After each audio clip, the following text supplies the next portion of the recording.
Hey everybody, welcome to Pop Culture Philosophers. I'm Rockin Robbie Billups, and it's time for the weekly pop culture wrap-up.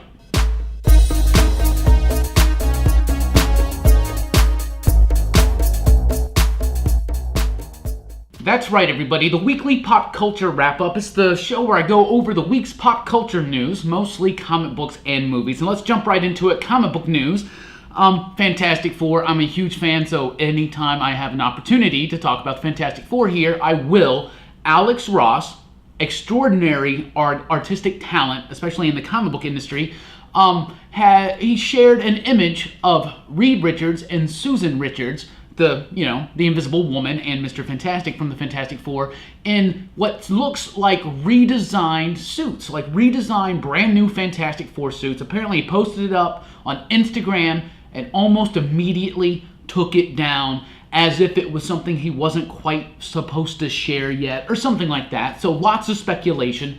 Yet again, that Fantastic Four will be coming back, and of course Marvel 2-in-1 will be the book that kind of leads into that. So hashtag save the FF. I am super excited. I think these costume redesigns are awesome. I hope that that is what this is. If it's just something else and they have no plans for Fantastic Four, that would be terrible in my opinion, but I don't know. This is a leak, and I think it's a controlled leak. Does that make sense? I think Marvel allowed this to come out and pull down. They wanted to start trying to build up the hype, maybe to the return of Sue and Reed and Franklin and Valeria and all the other kids from the Future Foundation. That'd be cool. Especially if they have a really good creative team doing it, but it's classic. I love this artwork.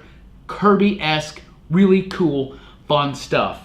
So that's exciting, but some sad news. Doom Patrol delayed yet again. The next 3 issues have fallen back in the schedule. We were promised after the hiatus that they just recently did that they were going to be back on track, and kind of like in Image Comics, the way that they kind of have their formula right now, where they'll do a story arc, take a month or 2 off to get caught up, and then release. That's really what needs to happen here with Doom Patrol. Doom Patrol is a very unique and special and fun book, and it's one of my favorite books. But if it keeps just slipping in the schedule like this, it's going to turn a lot of people off. It's going to upset a lot of fans. I think it's very upsetting. It's terribly upsetting. And what is the reason for it? Is it the artist? Is it Darrington? Is it Gerard Way, the writer and editor himself? Possibly. This is a very meticulously written book, and he has said before that it takes like a full notebook of notes per issue, things like that. So I love Doom Patrol and I will support it, but they really need to get this book back on track and get an arc done and then put it out or something like that, because this is just, it's going to turn people away, absolutely. Jeff Johns released a Doomsday Clock trailer teasing the upcoming Watchmen DC Universe crossover type story in November. The trailer was really cool. I encourage you to look it up and find it. Really neat. Jeff Johns explaining how he pitched the idea to Gary Frank, how Gary Frank got excited to do the artwork for it, how they're trying to respect what the Watchmen was, but do something new with it and bring it into the DC Universe fold to kind of say something about comic books and the industry. So I'm super pumped for Doomsday Clock. Much, much more so than Marvel Legacy, unless Marvel Legacy brings back the Fantastic Four. That's pretty dope. So that's what I got for that. We got some movies and TV news to get into right now. First of all, tonight, the Sunday, when this video releases tonight, Star Trek Discovery debuts. I'm a huge Star Trek fan. Love it. Just recently got to see Wrath of Khan for the 35th anniversary on the big screen. Sponsored by Fathom Events. Had a really cool interview with William Shatner. Love Star Trek. Our PCP homie Justin Goldsmith is also a giant Star Trek fan, so shouts out to you Star Trek fans. We got a new show tonight debuting on CBS All Access. It's their new streaming service. I went in and signed up for a free week. You get a free week, so you can check out the first episode and see if it's for you. It's like $5.99 a month with commercials, $9.99 a month without. Their catalog right now, as it stands, is pretty solid. Got some really cool stuff like Cheers, Twilight Zone, all of the Star Trek series, including the animated series. So that's super cool. And lots of weird little, of course, the typical CBS network shows, whatever's popular, the show with Magnum P.I., I don't know what that one's called, but things like that. But also some weird things like Sabrina, the Teenage Witch, like with Melissa Joan Hart. I loved that show when I was younger growing up, so I thought that would be cool to check that out again. And Beverly Hills 90210, like the first season's on there. That was another show I really liked back when I was like 10 and 11 years old. I thought that was what life would be like, would be Beverly Hills 90210. And not too far off, actually. Terminator. They're doing a 6th movie. Linda Hamilton is going to return. We already knew that Arnold Schwarzenegger was going to return. Now we got Linda Hamilton returning. And they're going to ignore everything post-Terminator 2, kind of what Halloween H2O did and what the new Halloween movie's doing. So Terminator 1, 2, and then this. I think that the Terminator movies, they've tried so many times to do sequels and reboots and relaunches, and it's just failed miserably every time, in my opinion. I don't like anything Terminator-wise, really, post-Terminator 2. I don't even really like the first Terminator that much, guys. I think it's okay. Terminator 2 is where it's at least for me. How about just a reboot? How about that? How about just a reboot of Terminator? I think the movie could stand to be remade nowadays. I really think it could. Linda Hamilton, Arnold Schwarzenegger. I'm not saying that actors who have aged more than others shouldn't be in movies, but it just seems like if you're trying, I don't know, you only do these movies if you want to keep making them, and it's just, I don't know. I don't think it's a good idea. I don't think it's good direction, but it's Terminator. Really don't care that much, to be honest with you. Matthew Vaughn, superstar director of things like Kingsman and Kick-Ass and lots of fun stuff, X-Men First Class. Doing a Fantastic Four movie would be something that he'd be down for, is what he said. Said he'd like to make up for the bad ones, and he feels like he could do a really good job. Now, this isn't something that's been discussed with him in the studio probably. It's not anything official, not even really rumor mill. This is just him saying, I would like to do one. That would be cool. So if it ever could work out, that would be neat.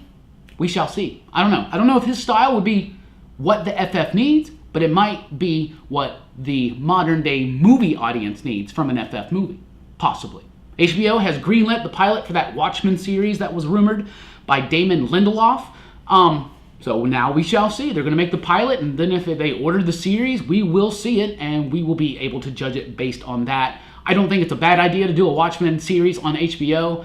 I think it could be really cool. I would like more of a straight adaptation, though, kind of like what Zack Snyder did, but just a lot more in-depth and in detail and stretched out. That's what I would like, but apparently the rumors are saying that they want to do, like, explore other things in the world. I don't know, maybe use some of the stuff from before Watchmen, because as divisive as the before Watchmen stuff was, the Minutemen series by Darren Cook was really, really good. So that could be cool. That would actually be a really cool series. Just the Minutemen, like the old school stuff. That'd be neat. Real quick, I'm going to get into some trailers. First of all, that Punisher trailer. I know you watched it. What'd you think about it? Let me know in the comments down below. I loved it. I thought it was cool. It was intense. It was gut-wrenching. It was violent. It was brutal. Using Metallica's One was an excellent choice for that trailer. Really got me pumped up. Dude does a great job as Punisher. He has an intensity about him. Was it John Bernthal? Is that his name? It just has an intensity about him that I think that this could be really, really cool. Really, really cool. And you see Micro in there, by the way? Yeah. He's been on that Slim Fast diet. Anyway, Tomb Raider. Watch that trailer. I care more about Terminator than I do Tomb Raider. I don't care about Tomb Raider. I've never played a Tomb Raider game. I've never seen any of the old Tomb Raider movies with Angelina Jolie. I briefly read the Dan Jurgens Tomb Raider comic, but that was because back in the 90s I was trying to read every single comic book I could, and Dan Jurgens was a writer I followed. But I read that for like 2 or 3 issues, and I was like, this is dumb, right? Tomb Raider? Tomb Raider's not something I'm into. I watched this trailer, and I was very surprised. It looks pretty cool. It looks really cool. Kind of like a modern day Indiana Jones. I thought it looked kind of groovy. Really neat. For a while there, I thought Pinhead was about to show up when she starts doing the puzzle box. Seriously, that would be a cool, interesting crossover, right? No, but the Tomb Raider trailer looks really cool. Not a fan of Tomb Raider, not something to be excited about just because, but the trailer's really cool. Definitely want to go check out that movie. Also, new Jumanji trailer. This movie looks super fun. It looks funny. It looks just light and action-oriented and a breeze. It looks like it's going to be a romping, fun old time at the cinema for the family. It just looks so fun. Jumanji is really impressed me so far with the trailers. So those are some good trailers that I saw this week, and there you go. That's the pop culture wrap up. Let me know what you thought about any of these news, any bits of this news, and anything else in the comments down below. Love talking to you guys in the comments down below. Thank you so much for checking out the video. Check us out at popculturephilosophers.com for top 5 lists, blogs, top podcasts, and a whole lot more. We got a 90s animation podcast coming soon. Having some difficulties with this one with the audio, but it will be coming soon. followed by 70s horror, and the Rockin Robbie Haunted Halloween Super Spooktacular Special 6th Annual. Dun dun dun. Super awesome. Thank you guys so much. Please do share, subscribe, like, all that jazz. We are nearing 1,000 subscribers, and when we get there, we're going to do a huge giveaway. For 500 subscribers, we gave away Rogue One on Blu-ray and a Blu-ray player. So what are we going to do for 1,000? I don't know, but share this channel. Get us up to 1,000. Thank you for all your support. Seriously, blowing our minds here in Huntsville Attic. Thank you guys so much for rocking with us. Keep on keeping on and pop culturing.